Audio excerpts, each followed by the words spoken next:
अस्सलाम वालेकुम मोअज़्ज़िज़ नाज़रीन गिरामी। मेरी मालूमात के मुताबिक, मेरी रिसर्च के मुताबिक, पूरी कोशिश के बावजूद किसी ईसाई ने आज तक अपनी बहन से शादी नहीं की, बेटी से शादी नहीं की। किसी यहूदी ने अपनी बेटी से शादी नहीं की। मुसलमान तो मर जाएगा, कभी भी नहीं करेगा। कुरान में साफ वाज़ेह है, बेटियां तुम पर हराम कर दी गई हैं। पारसी मज़हब के बारे में सुना है कि वो अपनी माँ बहन से शादी करते हैं, वो जाने, उनका काम जाने। ये बंदा बहरूपिया बन के बैठा है। इनका फेसबुक के ऊपर एक पेज भी है और ये हिंदू है और ये कह रहा है कि मैं मुसलमान हूँ और बेटी से शादी हो गई है और 2 महीने की वो प्रेग्नेंट है। ड्रामा है, क्या है इसको देखते हैं। और इस्लाम इसके बारे में क्या कहता है, हिंदू मज़हब क्या कहता है, ईसाई मज़हब, यहूदी मज़हब, आज की तक की हिस्ट्री में क्या किसी बाप ने अपनी बेटी से शादी करके उससे बच्चे निकाले हैं, इसको भी देखते हैं। वीडियो को लाइक करें, चैनल को सब्सक्राइब करें, वीडियो को व्हाट्सएप पे ज़रूर शेयर करें, कमेंट करके बताइए वीडियो कैसी लगी। अच्छा मैंने इससे ही शादी कर ली है। अच्छा। और अब ये ना 2 महीने से प्रेग्नेंट भी है यार। अरे भाई साहब। हाँ जी भैया, आपने बुलाया था मेरे को? हाँ मैंने बुलवाया था, बोलो। हाँ जी, आपने बुलाया था, अरे बताइए। हाँ मैंने आपको बुलवाया था यार, थोड़ी सी दिक्कत आ रही है हमारे में। अच्छा बताइए, क्या दिक्कत आ रही है? ये मैंने ना शादी करी है। अच्छा, इनसे? हाँ तो इसमें क्या दिक्कत आ रही है? इसमें दिक्कत ये है कि भी हमारे समाज को ना ये शादी कबूल नहीं है। अच्छा, ये दिक्कत हो रही है। समाज को कबूल नहीं है शादी? हाँ अच्छा, तो इसमें मतलब ऐसा क्या यार, मतलब ठीक ठाक लग रहे हो आप दोनों? ठीक ठाक लग रहे हैं। ऐसा था ना, मेरी पत्नी थी, अच्छा। उसको खत्म हो गई वो। अच्छा, मतलब वो गुजर गई? हाँ वो खत्म हो गई, तो मैंने शादी कर ली, अपनी ही बेटी से शादी करी है भाई। क्या? ये आपकी बेटी है? हाँ ये मेरी बेटी हाँ, है। मैं इनकी बेटी हूँ। अरे भाई, ये मतलब मेरी ये बेटी आपके है। पापा हैं? मैं हाँ। इनसे प्यार भी करती थी, मैंने सोचा फिर मतलब आपकी मम्मी एक्सपायर हैं तो आप इनसे प्यार करते हो? ये चाहती थी कि भी मैं अपने बाप को छोड़ के कहीं ना जाऊं। ओ, तो आपने इनसे ही शादी कर ली? और मैं भी चाहता हूं कि मेरी बेटी कहीं और जाएगी, वहां परेशान हो, इससे अच्छा मैंने इससे ही शादी कर ली है। अच्छा। और अब ये ना 2 महीने से प्रेग्नेंट भी है यार। अरे भाई साहब, प्रेग्नेंट हो? दिक्कत ये हो रही है, अब वो ना घर वाले जो है ना, बाहर वाले रिश्तेदार जो हैं वो मान नहीं रहे हमारी शादी को। तो मैडम आप प्रेग्नेंट हो इनके बच्चे की? हाँ 2 महीने के। अरे यार, आपका नाम समझ रहे हो क्या बात कर रहे हो आप? हाँ मुझे पता है, बट ये समाज में होता नहीं है तो मैं क्या ही करूँ। आपको ये पता है जो आपका बच्चा हो आप क्या लगेगा? आपका अरे भाई कुछ भी लगेगा कि आपका भाई, बेटा कोई बात नहीं। लगेगा? हमारे देखो, हमारे समाज में शादी कर लेते हैं ना, 3-4 शादी तो है ही है ना। तो अगर मैंने अपनी बेटी से शादी कर ली तो क्या दिक्कत है? तो इसका तो मतलब बाप बेटी से भी तो शादी कर सकते हैं। अरे क्यों नहीं आप- कर सकते? ऐसे तो कहीं कुरान शरीफ के पन्ने पे भी नहीं लिखा हुआ है। अरे भाई, तो आप तो वही वाली बात कह रहे हो कि पूरा समाज मानेगा कैसे? ये मानने वाली बात ही नहीं है, बेटी से शादी कर ली। यार आपको इसीलिए तो बुलवाया था, एक कम होता से है कम कि यार। चाचा ताऊ के मतलब तो कर भी हो जाती।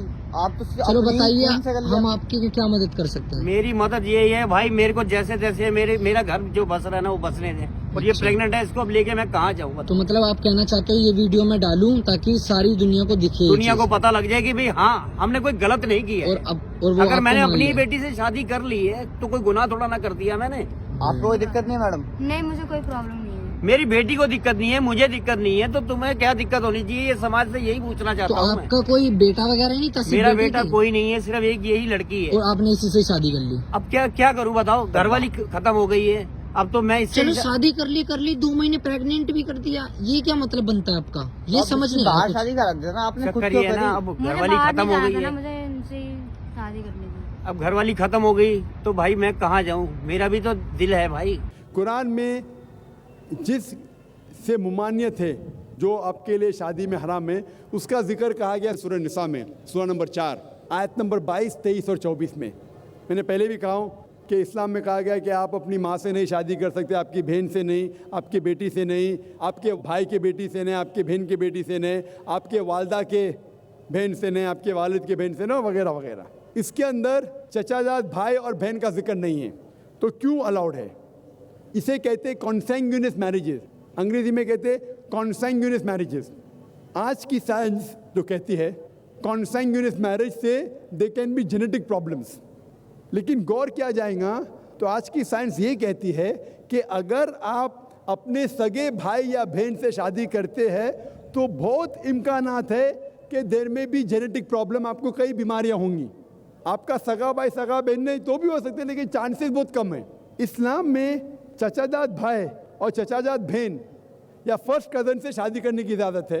तो साइंस ये नहीं कहती कि फर्स्ट कज़न से करेंगे तो प्रॉब्लम होंगे, लेकिन अगर लगातार कंटिन्यूसली जनरेशन आफ्टर जनरेशन पीढ़ी के बाद पीढ़ी करते रहेंगे तो चांसेस है कि प्रॉब्लम हो सकता है। डॉक्टर अहमद सकर अपने तकरीर में कहते हैं कि अल्लाह के रसूल ने कहा है कि जनरेशन आफ्टर जनरेशन लगातार पीढ़ी के बाद पीढ़ी अपने फर्स्ट कज़न, चचाजाद बहन या भाई में शादी मत करो, इससे बीमारी के इम्कानात है। लेकिन एक बार करने से नहीं है, डायरेक्ट सगा बहन और भाई से करेंगे तो बीमारी होंगी, आम तौर पे नहीं होंगी। भाई साहब ने पूछा है कि एक पुरुष, एक आदमी एक ही औरत से शादी करता है, लेकिन कुरान में लिखा है कि एक से ज़्यादा से कर सकते हैं, तो इसकी वजह क्या है? आप अगर दिगर मज़ाहिब की किताब पढ़ेंगे, कुरान एक वाहिद मजहबी किताब है जिसमें लिखा है कि एक आदमी एक औरत से शादी करो। आप दिगर मज़ाहिब की किताब पढ़ेंगे तो अक्सर मज़हब की किताब में लिखा है कि आप कितनी भी औरतों से शादी कर सकते हैं। जब आप पढ़ते रामायण, आपकी हिंदू मज़हब की किताब, रामायण में लिखा है कि श्री राम के वालिद की कितनी बीवियां थी? कितनी थी? बहुत से। दशरथ की कितनी बीवियां थी? लेकिन वो ठीक नहीं है ना, उनके थे। ठीक नहीं क्या पूछता हूँ? कितनी बीवियां थी आपसे पूछ रहा हूँ, कितनी बीवियां थी? दशरथ को 4 थे। कितनी थी? 4 थी। आप 4 कहते, चलो मान लिया मैं। 3 बीवियां थी। वो उसमें रामायण में इन्हें लिखा है कि श्री राम के वालिद ने गुनाह किया, लिखा है? नहीं लिखा है। आप जब महाभारत पढ़ेंगे, श्री कृष्ण की कितनी बीवियां थी? कितनी थी? लेकिन ये ठीक नहीं है ऐसा मेरा बोलने का श्री कृष्ण कहना ठीक नहीं किए, कैसे आदमी है? श्री कृष्ण को गलत बोल रहे आप, संभालो भाई, हिंदू लोग आपको मारेंगे। श्री कृष्ण गलत कर सकते? श्री कृष्ण गलत कर सकते क्या? नहीं, आपके मुताबिक श्री कृष्ण गलत कर सकते क्या? नहीं, हम तो श्री कृष्ण को तो गॉड मानते हैं। गॉड मानते हैं, बिल्कुल सही। तो गॉड गलत कर सकता है क्या? नहीं, गॉड गलत कर सकता है क्या? नहीं। अच्छा, आपके श्री कृष्ण की कितनी बीवियां थी? बहुत से। कितनी? बहुत से मतलब कितनी? 16,000 कहे। 16,000 ने 16,108 थे। एग्जैक्ट बोलिए। आप जब महाभारत पढ़ेंगे उसमें लिखा है कि श्री कृष्ण की 16,108 बीवियां थी, तो श्री कृष्ण के 16,108 रहती, तो मुसलमान की 4 क्यों नहीं रह सकती है? आप जब बाइबल पढ़ेंगे, बाइबल में लिखा है कि सुलेमान अलैहिस्सलाम की 700 बीवियां थी। बाइबल पढ़ेंगे, बाइबल के मुताबिक इब्राहिम अलैहिस्सलाम की 3 बीवियां थी। जो आप दिगर मज़हब की किताब पढ़ेंगे, हिंदू मज़हब, यहूद मज़हब, ईसाई मज़हब में आप कितनी भी बीवियां कर सकते, रख सकते। लेकिन इस्लाम में, कुरान में लिखा है, सूरह निसा में सूरह नंबर 4 आयत नंबर 3 में, क्या marry women of a choice in 2, 3 or 4, but if you can't do justice marry only one. आप अपनी मनपसंद औरतों से शादी कर सकते, 2, 3 या 4, लेकिन अगर आप इनके दरमियान अदल नहीं कर सकते तो सिर्फ एक से शादी करो। तो ये जुमला, सिर्फ एक से शादी करना, ये सिर्फ कुरान में लिखा है। हिंदू मज़हब के हिसाब से, ईसाई मज़हब के हिसाब से, यहूद मज़हब के हिसाब से आप कितनी भी शादी कर सकते, 5, 10, 1000, 16,000, कोई ममानियत नहीं। कुरान में आप ज़्यादा से ज़्यादा कर सकते 4, लेकिन अगर बीवियों के दरमियान अदल नहीं कर सकते तो सिर्फ एक। तो ये आज सिर्फ कुरान में। अभी देखेंगे क्यों इस्लाम में एक मर्द को एक से ज़्यादा बीवी करने की इजाज़त है। आम तौर पे लड़की और लड़का, male and female are born in equal proportion. हाँ, लेकिन आप कोई भी डॉक्टर से पूछिए, जो बच्चों का डॉक्टर है, पीडियाट्रिशियन, वो कहेगा कि the female child is the stronger sex. जो फीमेल लड़की है, जो बच्ची है, वो लड़के से ज़्यादा ताकतवर है मेडिकली। ताकतवर मतलब मेडिकल जर्म्स को फाइट करने के लिए, बीमारियों के खिलाफ लड़ने के लिए। A female child can fight the germs and disease much better. So paediatric age itself में लड़के की मौत लड़की से ज़्यादा है। जब जिंदगी आगे बढ़ती है, हम देखते हैं कि कई लोग मर रहे हैं एक्सीडेंट में, शराब की वजह से, ड्रग की वजह से, because of accident, because of war. अक्सर मर्द लोग ज़्यादा मर रहे औरत से। आज की तहकीक ये कहती है कि दुनिया में औरत मर्द से ज़्यादा है। सिर्फ न्यूयॉर्क के अंदर 10 लाख से ज़्यादा औरतें मर्द से ज़्यादा है। सिर्फ यूएसए में 7.8 million females, 78 lakh females are more than males. In Germany alone 50 lakh female male से ज़्यादा है। यूके में सिर्फ 40 लाख औरतें आदमियों से ज़्यादा है।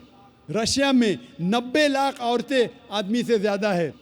अल्लाह सुब्हानहू व तआला जानता है कितनी लाखों औरतें, करोड़ों औरतें आदमी से ज़्यादा है। सिर्फ चंद ममालिक में, इंडिया और दिगर थर्ड वर्ल्ड कंट्री में औरतें मर्द से कम है, क्योंकि हिंदुस्तान में फीमेल इन्फेंटिसाइड है, फीमेल फीटिसाइड है। बच्चा पैदा होने के पहले पता चल जाता लड़की है तो उसको अबॉर्शन करो। लड़की पैदा होती है, तमिलनाडु गवर्नमेंट हॉस्पिटल के हिसाब से 10 लड़कियां जब पैदा होती है 10 में से 4 का कत्ल किया जाता है। ये नाजायज़ चीज़ जब ख़त्म होंगी तो हिंदुस्तान में भी लड़कियों की तादाद आदमियों से ज़्यादा होगी।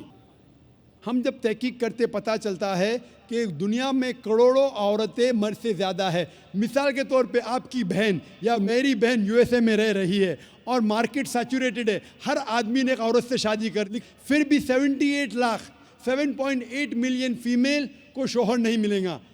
हो सकता है कि आपकी बहन या मेरी बहन उन 7.8 मिलियन फीमेल में से जिनको शोहर नहीं मिला, उनके लिए सिर्फ 2 रास्ते हैं। एक रास्ता है कि वो ऐसे आदमी से शादी करे जिसकी बीवी मौजूद है, या वो बाज़ार की औरत बन जाए, बाज़ार की जीनत बन जाए। आप कहेंगे ज़ाकिर बाज़ार की जीनत, इतना वाहियात लफ्ज़, ये सबसे सोफिस्टिकेटेड वर्ड है, पब्लिक प्रॉपर्टी, इससे अच्छा वर्ड मैं इस्तेमाल ही नहीं कर सकता हूँ। और कोई भी मॉडेस्ट लड़की औरत ये कहेंगी कि जब दोनों के बीच में चॉइस है, मैं पसंद करूँगी एक आदमी की बीवी बनूँ जिसकी बीवी मौजूद है बनिस्बत बाज़ार की जीनत बनूँ। और आप देखते हैं कि यूएसए में एक आदमी 8 औरतों से जिना करता है शादी करने के पहले। कितने? 8। कोई करता है 2, कोई करता है 4, कोई नहीं करता है, कोई 20। एवरेज स्टैटिस्टिक्स कहती है कि 8 औरतों से जिना करता है शादी करने के पहले, शादी करने के बाद नहीं लिखा है कितनी। ये यूएसए ये नहीं तस्लीम करता कि 2 बीवी। क्यों? इस्लाम में जब एक औरत एक आदमी की बीवी बनती है जिसकी बीवी है, दूसरी बीवी बनने के बावजूद उस औरत को इज्जत मिलती है, उसकी आबरू रहती है, उसको सारे अपने हुकूक मिलते हैं। जब बाज़ारी औरत को, बाज़ार की जीनत की औरत को अपने हुकूक नहीं मिलते, उसकी इज्जत नहीं रहती, उसकी आबरू नहीं रहती। इसीलिए इस्लाम में कुछ आदमियों को एक से ज़्यादा बीवी करने की इजाज़त है ताकि औरतों की इज्जत इस दुनिया में बरकरार रहे। Hope that answers the question. मेरा नाम डॉक्टर श्वेता है और मैं कटिहार से बिलोंग करती हूँ। और मैं जाकिर साहब से पूछना चाहूँगी कि मैंने 10 साल से पीस टीवी देख रही हूँ और मुझे खुशी है कि आज मैं उनसे रूबरू हो रही हूँ। और सबसे पहला सवाल ये है कि ऊपर वाला जब सबको, चाहे वो हिंदू हो, मुस्लिम हो, सिख हो, ईसाई हो, सबको बनाया, तो फिर सबसे ज़्यादा मुस्लिमों को क्यों हिकारत की निगाह से अदर्स रिलीजन्स वाले देखते हैं? रीजन क्या है?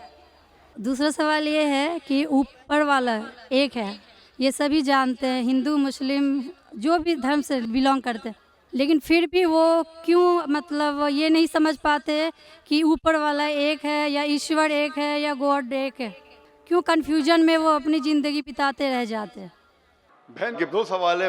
सवाल के पहले उन्होंने कहा कि वो पीस टीवी 2006 से देख रहे हैं और टेलीविज़न पे मुझे और कई सालों पहले से देख रहे हैं।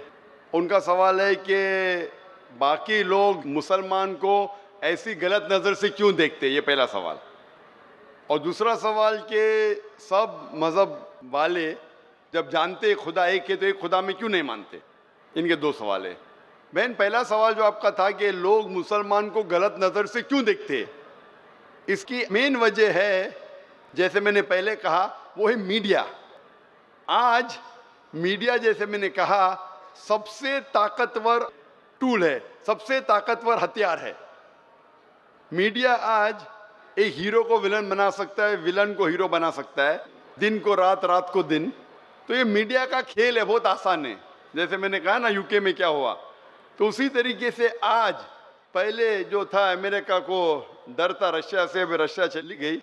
अभी खौफ है इस्लाम से कि अमन फैलेगा तो जो गलत काम कर रहे हैं वो मुमकिन ही नहीं। अगर अमन सब जगह फैलेगा, कुछ लोग नहीं चाहते अमन फैले, क्योंकि अमन जब फैलेगा तो उनके धंधे में नुकसान होगा, क्योंकि कुछ लोग के धंधे जब ही चलते हैं जब अमन नहीं है। फ़ायदा होता है ना, झगड़ा बिगड़ा हो तो उनका फ़ायदा होता है। तो तो हर इंसान नहीं चाहता है अमन हो। बात करेंगे अमन की, वॉर फॉर पीस, एक्चुअली कर रहे वॉर ऑन पीस। हम जंग लड़ रहे अमन के लिए, वो अमन के लिए नहीं जंग लड़ रहे, अमन को खत्म करने के लिए जंग लड़ रहे। Not war for peace, war on peace. अमन को कायम करने के लिए जंग नहीं लड़ रहे, अमन को खत्म करने के लिए जंग लड़ रहे। तो ये मीडिया है बहन, मीडिया इतना पावरफुल है, इसीलिए मैं कहता हूँ मुसलमान मीडिया में पीछे है। हमको मीडिया के जरिए सही पैगाम पहुंचाना चाहिए। बहन आप देख रहे पीस टीवी 6 साल से पहले, उसके पहले आपने दिगर चैनल पे मुझे देखा। मैं पूछना चाहता हूँ आपसे, आपको कैसा लगता है इस्लाम का मतलब पीस टीवी देखने के बाद? आपके क्या ख्यालात है इस्लाम के बारे में? मैं बचपन से ही एक चीज़ के खिलाफ रही हूँ कि मूर्ति पूजा, जो कि हमें कभी भी पसंद नहीं पड़ा। जो ऊपर वाला हमें बनाया, तो हम जिसको बना के पूछते हैं उसमें शक्ति कैसे हो सकती है? फर्स्ट। दूसरा सवाल कि आप जब ऊपर वाला हम पूरे दुनिया को कंट्रोल कर रहा है, तो एक मूर्ति कैसे किसी इंसान को कंट्रोल कर सकता है? तीसरा है होता है कि आप अगर आप में विश्वास है, आस्था है, आप कहीं भी रहें, ऊपर वाले को याद कीजिए, आप ऊपर वाले आपकी दुआ जरूर सुनेंगे। ये मेरे बचपन से ही ये मेरे दिल में है, और जैसे जैसे मैं बड़ी होते गई मेरे मन में और भी ऐसे सवाल आते गए, और मैं खुद ब खुद उसका सॉल्यूशन ढूंढते रह गई। और आज जाके जब मैं आपके पीस टीवी से जुड़ी, तो मुझे और भी मेरा जितने भी कन्फ्यूजन्स थे वो दूर होते गए, और आगे कोशिश होगा और भी दूर होते चले जाएंगे। आपको कैसा लगता है इस्लाम मजहब? मुझे बहुत पसंद है। आपको गलतफहमी दूर हो गई आपकी ना, जो मीडिया फैला रही है? हाँ, ये मुझे हमेशा रहता था कि इस्लाम धर्म बहुत अच्छा है, क्योंकि उसमें ना तो मूर्ति पूजा है ना भी कुछ है, सिर्फ ऊपर वाला है जो एक है, जो पूरे दुनिया को कंट्रोल करके रखा हुआ है, जिसके बिना एक पत्ता भी नहीं हिल सकता। तो फिर जो है हम जो है उसे क्यों नहीं माने, जो दूसरे को माने। आप तो कुरान की आयत का तर्जुमा कर रही, माशाल्लाह। अल्लाह के मर्जी के बिना तो पत्ता भी नहीं हिल सकता है।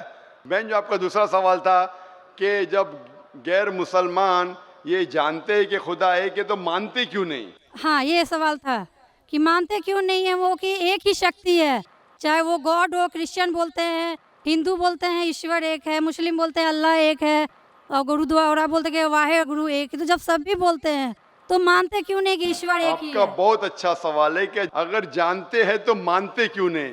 इसके मेन जिम्मेदार है धर्म के अधिकारी, धर्म अधिकारी। धर्म अधिकारी नहीं चाहते कि सब लोग इसको माने। जाने ठीक है, लेकिन मानने लगेंगे तो उनकी दुकान बंद हो जाएंगी।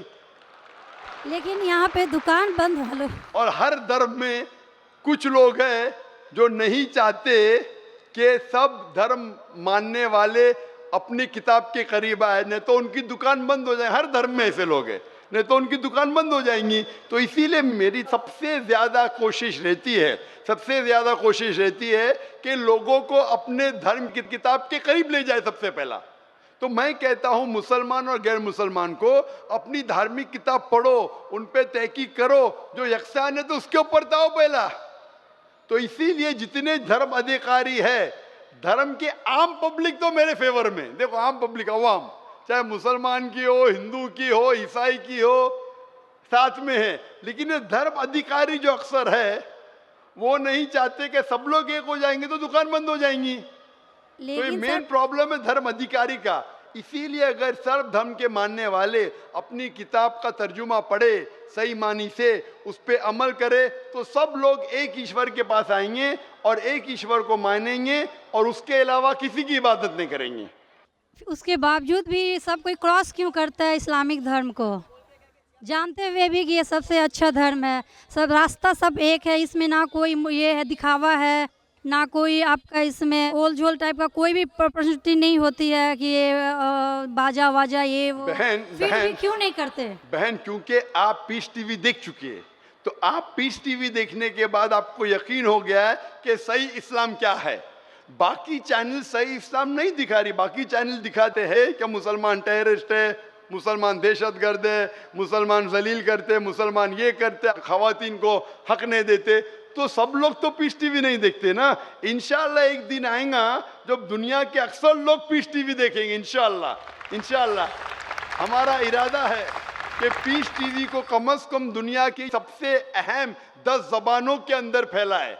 इंशाअल्लाह अल्लाह से दुआ है, क्योंकि जो मोहम्मद सल्लल्लाहु अलैहि वसल्लम की हदीस है कि इस्लाम एक दिन हर घर में पहुंचेगा, तो अल्लाह ताला से दुआ है कि हमें वो जरिया बनाएं कि सही इस्लाम दुनिया के हर घर में फैलेगा इंशाअल्लाह। बहन, मैं आपसे पूछना चाहता हूँ, आप मानते कि खुदा एक है? मैं बचपन से मानती हूँ ऊपर वाला एक है। आप मानते कि मोहम्मद सल्लल्लाहु अलैहि वसल्लम आखिरी पैगंबर है? हाँ, ये सब बचपन से ही पता है मुझे। तो मैं आपसे पूछता हूँ डॉक्टर श्वेता, जब आप मानते खुदा एक है, आप मानते बुत परस्ती गलत है, आप मानते मोहम्मद सल्लल्लाहु अलैहि वसल्लम आखिरी पैगंबर है, तो उसका मतलब आप मुसलमान हो चुके हैं। हाँ, ये एक चीज मैं सवाल करना चाह रही थी आपसे। जी हाँ। कि आपके मन में जो भी आप धर्म अपना रहे हो, ये तो जरूरी नहीं होता कि आप उसे रिप्लेस करें पब्लिक के बीच में। जरूरी नहीं है। और अगर आप मन से मानते हैं तो, और ऊपर वाला जान रहा है कि आप क्या हैं, और ऊपर वाले को ही मानते हुए सारा चीज़ फॉलो कर रहे हैं, तो क्या जरूरी होता है कि मुस्लिम बताए ही कि हम मुस्लिम हैं? बहन का बहुत अच्छा सवाल है कि अगर मन से माने काफी नहीं, क्या जाहिर करना जरूरी नहीं है? अगर आपको कोई तकलीफ हो रही है, मिसाल के तौर पे अगर आपको शक लगता है कि अगर मैं जाहिर करूं तो मेरी जिंदगी खतरे में है, और ये टॉपिक के ऊपर भी है, अगर आपको लगता है कि मेरी जान खतरे में है, ऐसे माहौल में है, ऐसे इलाके में आप है, 99% से ज़्यादा गैर मुस्लिम हैं और जंग का माहौल है और पता चल जाएगा मैं मुस्लिम हूँ, तो कुरान की आयतें, अगर आपकी जान खतरे में है तो आप शिर्क भी कर सकते हैं, लेकिन दिल में ईमान होना चाहिए। मतलब अगर कोई पूछे कि तुम मुशरिक हो, आपको पता है आपकी जान खतरे में, आप हाँ कह सकते हैं, लेकिन आपके दिल में ईमान होना चाहिए। तो अल्लाह ताला इजाज़त देते हैं कि अगर आपकी जान खतरे में है, कोई बंदूक रखता है सिर पे और बोला कौन है तुम, अगर तुम बोले हाँ मैं मुशरिक हूँ, लेकिन दिल में ईमान है कि अल्लाह एक है, तो आप गुनहगार नहीं। तो अगर आपको डर है कि आपके इज़हार करने की वजह से आपकी जान खतरे में है या कुछ तकलीफ आ सकती, तो मत इज़हार करो। लेकिन इज़हार करने से फॉलो करना आसान है। जो शख्स इज़हार करता है वो फॉलो भी करेगा, अगर इज़हार नहीं करेगा, बोलता मैं मुसलमान हूँ, अगर उसके जान का खतरा है तो कोई हर्ज नहीं, उसके दिल उसके बीच में और खुदा के बीच में इज़हार करने की ज़रूरत नहीं। लेकिन जान का खतरा नहीं है, फिर भी बोलते हैं नहीं मैं जान का खतरा नहीं है, मुझे कोई तकलीफ नहीं, छोटी मोटी तकलीफ है इसलिए मैंने इज़हार करूँगा, फिर क्या होगा? फिर उसको अमल करना मुश्किल होगा। अगर छोटी मोटी तकलीफ है तो इज़हार करना चाहिए, क्योंकि उसको अमल करने में आसानी होगी, नमाज पढ़ने में आसानी होगी, रोज़ा रखने में आसानी होगी। अगर कबूल नहीं करेंगे तो मुश्किलात और बढ़ेंगी। लेकिन अगर मुश्किलात इतनी हैं कि आपको जान का खतरा है, तो आप माइक्रोफोन पे भी नहीं आती थी। मैं भी फील्ड में हूँ ना बहन, अगर आपको जान का खतरा होता था तो माइक्रोफोन पे आके आप बोलती भी नहीं थी कि मैं बुत परस्ती के खिलाफ हूँ, मैं खुदा में मानती हूँ। जब इतना बोल दिए तो मुझे यकीन है आपके जान का खतरा नहीं है। मैं भी फील्ड का हूँ ना, आप डॉक्टर है, मैं भी डॉक्टर हूँ। आप कौन से डॉक्टर है पता नहीं, मैं जिस्म का डॉक्टर हूँ। आप पीएचडी डॉक्टर है क्या, मेडिकल डॉक्टर है, कौन से डॉक्टर है बहन आप? डेंटिस्ट है, माशाल्लाह करीब पेशा है। मैं मेडिकल डॉक्टर एमबीबीएस हूँ, आप डेंटिस्ट है। आपको कैसे पता चलता है दांत में दर्द हो रहा है तो क्या प्रॉब्लम है, बराबर ना? तो वैसा मुझे भी थोड़ा थोड़ा पता चल जाता। मैं जिस्म के डॉक्टर के अलावा रूहानी डॉक्टर भी हूँ माशाल्लाह, तो मुझे पता आपको जान का खतरा नहीं है। तो जान का खतरा नहीं है तो मेरी ये राय है, इज़हार करने से आपको अमल करने में और आसानी होगी। ये मुझे पता है। पता आपको ना? हाँ। तो आपको जान का खतरा है? अब मैं अभी क्लियर नहीं कर सकती कुछ भी आपसे। और एक लास्ट सवाल ठीक है पूछना इंशाल्लाह, चाहती हूँ लेकिन आपसे। आप मेरे नज़दीक आप मुस्लिम हैं, इंशाल्लाह अल्लाह आपको और हिदायत दे जानने के लिए और अमल करने के लिए भी बहन। और एक लास्ट क्वेश्चन पूछना चाहती हूँ आपसे। जी हाँ पूछिए डॉक्टर जब श्वेता। ऊपर वाले सबको नीचे भेजे तो फिर नीचे डिवाइड क्यों किया गया कि सब अलग अलग धर्म में बिलोंग करने लगे? ये सवाल कल पूछा गया था मुझसे कि ऊपर वाला जब एक है तो नीचे वालों को डिवाइड क्यों किया है अलग अलग? अल्लाह ने, खुदा ने, भगवान ने एक ही धर्म भेजा है, एक ही दीन। कुरान में लिखा है सूरह अल इमरान में सूरह नंबर 3 आयत नंबर 19 में, इन्ना दीन इंदल्लाहिल इस्लाम, के अल्लाह के नज़दीक एक ही दीन, एक ही मज़हब सही है, वो है इस्लाम, जिसके मानी है अमन शांति हासिल करना अल्लाह के पैगाम पे अमल करने के बाद। तो जो भी अल्लाह खुदा ईश्वर के पैगाम पे अमल करता है और अमन हासिल करता है उसे अरबी में कहते मुस्लिम। लेकिन क्या हो गया कि क्योंकि खुदा ने बहुत से पैगाम भेजे और जितने पैगाम पहले आए थे वो महदूद थे एक ग्रोह के लिए, और वो पैगाम वैलिड था एक वक्त के लिए, क्योंकि खुदा जो सब कुछ जानता है वो जानता है कि 1400 साल पहले इंसान पूरे पैगाम को हजम कर सकेगा, समझ सकेगा। इसीलिए 1400 साल पहले कुरान भेजा। जितनी पहले किताबें भेजे वो वक्त के दौरान बदलते गए, लोग ने बदले, और खुदा ने उसे महफूज रखना सही नहीं समझा क्योंकि ज़रूरत नहीं थी। अल्लाह ने, खुदा ने, भगवान ने वो पहले पैगाम जो महदूद थे उसे महफूज रखने की ज़रूरत नहीं समझी। लेकिन क्योंकि आखिरी पैगाम कुरान 1400 साल पहले जब भेजा, कुरान में अल्लाह लिखते हैं सूरह हिजर में सूरह 15 आयत नंबर 9 में कि हमने कुरान नाजिल किया है और हम इसे महफूज रखेंगे, क्योंकि ये आखिरी पैगाम है, इसके बाद कोई पैगाम नहीं आने वाला है। इसीलिए वो सिर्फ एक ग्रोह के लिए नहीं है, सिर्फ मुसलमान के लिए नहीं, सिर्फ अरबों के लिए नहीं, सारे इंसानों के लिए, और सिर्फ एक वक्त के लिए महदूद नहीं, ता क़यामत है। क्योंकि इसके बाद कोई पैगाम नहीं आने वाला, ये पैगाम को कोई बदल सकता ही नहीं। इसीलिए जितने पुराने पैगाम हैं, बदलने के बावजूद उनमें जो मेन बात है, जो असल बात है तौहीद की, कि खुदा एक है, उसके अलावा कोई माबूद नहीं, और बुत परस्ती नहीं करना चाहिए, मूर्ति पूजा नहीं करना चाहिए, सारे मजहब की किताबों में मौजूद है। वो अलग बात है कि धर्म अधिकारी इनको आम नहीं करते अपने लोगों के सामने, इसलिए लोग को गलत फहमी है कि जाकिर सिर्फ अपनी मजहब की बात कर रहा है। अरे मैं उनकी मजहब की बात भी कर रहा हूँ। तो लोग जब तहकीक करने लगते हैं तो पता लगता है कि ये तो सही बात कर रहा है। तो एक चीज़ अल्लाह ने किया है, अल्हम्दुलिल्लाह, भगवान ने, ईश्वर ने, कि ये मेन पैगाम तौहीद का महफूज रखा है, और इसमें यह भी महफूज रखा है कि आखिरी पैगंबर आने वाले मोहम्मद सल्लल्लाहु अलैहि वसल्लम। तो नाज़रीन गिरामी, ये थी डॉक्टर जाकिर नाइक साहब की मुकम्मल तकरीर इस बारे में कि जब हया ख़त्म हो जाए ना, हदीस पाक में हज़रत मोहम्मद सल्लल्लाहु अलैहि वसल्लम ने इरशाद फरमाया, जब हया ख़त्म हो जाए तो जो चाहो मर्ज़ी करो, फिर सीधा जहन्नम है।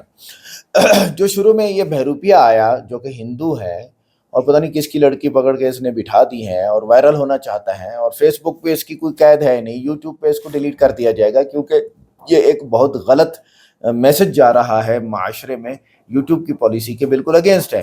फेसबुक कहता है खुले खाओ तो नंगे ना हो, जो करना है करते रहो, हमें तो पैसे से मतलब है। अब आते हैं कि हिंदू मजहब में बेटी का क्या मर्तबा है, और मैं ये क्यों कहना चाह रहा हूँ कि देखो, इस्लाम, हिंदुइज़्म, सब मज़ाहिब में बेटी का मर्तबा है, बेटी के साथ शादी हो ही नहीं सकती है।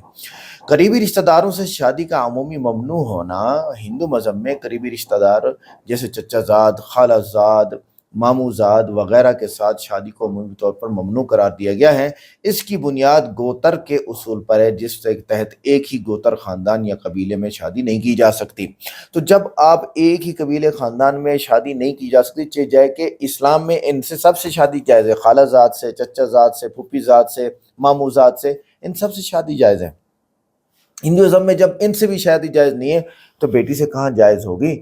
अच्छा, आगे कहते हैं इस्तिस्नाई सूरतें और मुख्तलिफ रिवायात, अगरचे अमूमी तौर पर करीबी रिश्तेदारों में शादी ममनू है, लेकिन बाज़ हिंदू बिरादरियों में इस्तिस्नाई सूरतें भी पाई जाती हैं। मिसाल के तौर पर मदारास, वस्ती हिंदुस्तान, मुंबई, कर्नाटक और मैसूर के बाद अक़वाम में भांजी से शादी की रिवायत मौजूद है, बहन की बेटी से, जो कि इस्लाम में इसको हराम करार दिया गया है। पुराणों की रिवायात, हिंदू मजहबी किताबों में जैसे पुराणों में बाज़ ऐसी रिवायत मिलती हैं जहां देवताओं या अहम शख्सियात ने अपनी बेटियों से शादी की है हिंदू मजहब में, जैसे ब्रह्मा की अपनी बेटी से शादी की रिवायत। ताहम ये रिवायत अलामती या असातीरी समझी जाती हैं और मौजूदा हिंदू माशरती उसूलों में इनकी पैरवी नहीं की जाती है, गलत है ये माशरे में। दूसरा सवाल, ईसाई मजहब में बेटी का क्या मर्तबा है। करीबी रिश्तेदारों से शादी की ममानियत ईसाई मजहब में करीबी खूनी रिश्तेदारों जैसे वालिदैन और बच्चों, बहन भाइयों के दरमियानी रिश्तेदारों की सख्ती से मना किया गया है। बाइबल में अहबार की किताब में इन ममनुआ रिश्तों की तफसील मौजूद है। इज़्ज़त और एहतराम का हुक्म तो है ही है यहाँ पर कि ईसाइयों में बेटियों को वालिदैन के लिए बरकत समझा जाता है और इनकी परवरिश और देखभाल को अहम फरीज़ा करार दिया गया है। बाइबल में बच्चों की मोहब्बत और देखभाल पर जोर दिया गया, यही इस्लाम कहता है। बेटियों के हुकूक और तालीम की ताकीद, ईसाई तालीमात में बेटियों को तालीम देने और उनके हुकूक का ख्याल रखने की पूरी ताकीद है, यही इस्लाम कहता है। सवाल नंबर 3, यहूदी मज़हब में बेटी का क्या मर्तबा है, क्या उससे शादी की जा सकती है? करीबी रिश्तेदारों से शादी की ममानियत है। यहूदी मज़हब में भी करीबी खूनी रिश्तेदारों के दरमियान शादी ममनू है। माँ से, बेटी से, पोती से, भांजी से, नानी से, दादी से, सबसे है, ममनू है सबसे। तौरात में, अहबार की किताब में इन ममनुआ रिश्तों की पूरी तफसील दी गई है। बेटियों के हुकूक और विरासत, यहूदी कानून में बेटियों को विरासत के हुकूक दिए गए हैं, ख़ास तौर पर जब बेटे मौजूद ना हों। और बेटियों की तालीम और मजहबी तरबियत, यहूदी रिवायत में बेटियों की तालीम और मजहबी तरबियत पर जोर दिया गया है ताकि वो माशरे में मुस्बत किरदार अदा करें। ये बात सच है कि मर्द इतना माशरा नहीं बना सकता जितना औरत बना सकती है, क्योंकि वो बुनियाद उठाती है, बुनियाद बनाती है। ऐसी बेगैरत और करख्त औरतें मौजूद हैं जिन्होंने बच्चे पैदा करके स्कूल भेज के उनको उनके हाल पे छोड़ दिया, जैसे चाहो मर्जी करो, और वो खुदा के दुश्मन बन गए हैं। सवाल नंबर 4, कुरान की तशरीह आखिर में आ चुकी है। कुरान मजीद में करीबी रिश्तेदारों से निकाह की ममानियत वाज़ेह तौर पर बयान की गई है। सूरह निसा में अल्लाह ताला इरशाद फरमाते हैं आयत नंबर 23 में कि तुम पर हराम की गई हैं तुम्हारी माएँ, तुम्हारी बेटियां, साफ वाज़ेह है, तुम्हारी बेटियां। ये हिंदू बहरूपिया बैठा है ना, मुसलमानों को बदनाम करने की कोशिश है। तुम्हारी बहनें, तुम्हारी फूफियां, तुम्हारी खालाएं, भतीजियां और भांजियां।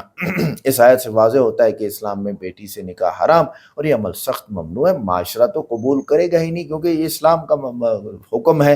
रसूलुल्लाह सल्लल्लाहु अलैहि वसल्लम ने ऐसी कोई हदीस मुस्नद कुतुब में मौजूद नहीं है जिसमें कज़न मैरिज को नस्ल दर नस्ल मना करके जिक्र किया गया हो। अलबत्ता इस्लामी तालीमात में अमूमी तौर पर निकाह के लिए साले और मुनासिब रिश्तों के इंतखाब की ताकीद की गई है ताकि सेहतमंद नस्ल की परवरिश हो। डॉक्टर जाकिर नायक साहब ने यह हदीस बयान की है, हमें ये नहीं मिली कि आप पहली पीढ़ी में कज़न मैरिज कर लें, कोई बात नहीं, दूसरी में उसकी कज़न मैरिज ना करें। मिसाल के तौर पर आपका भाई अपनी चचाजाद बहन के साथ शादी की, दूसरे भाई ने दूसरे चचा की बेटी से शादी की, इनकी औलाद हुई, एक बेटा बेटा, इन्होंने फिर आपस में शादी की।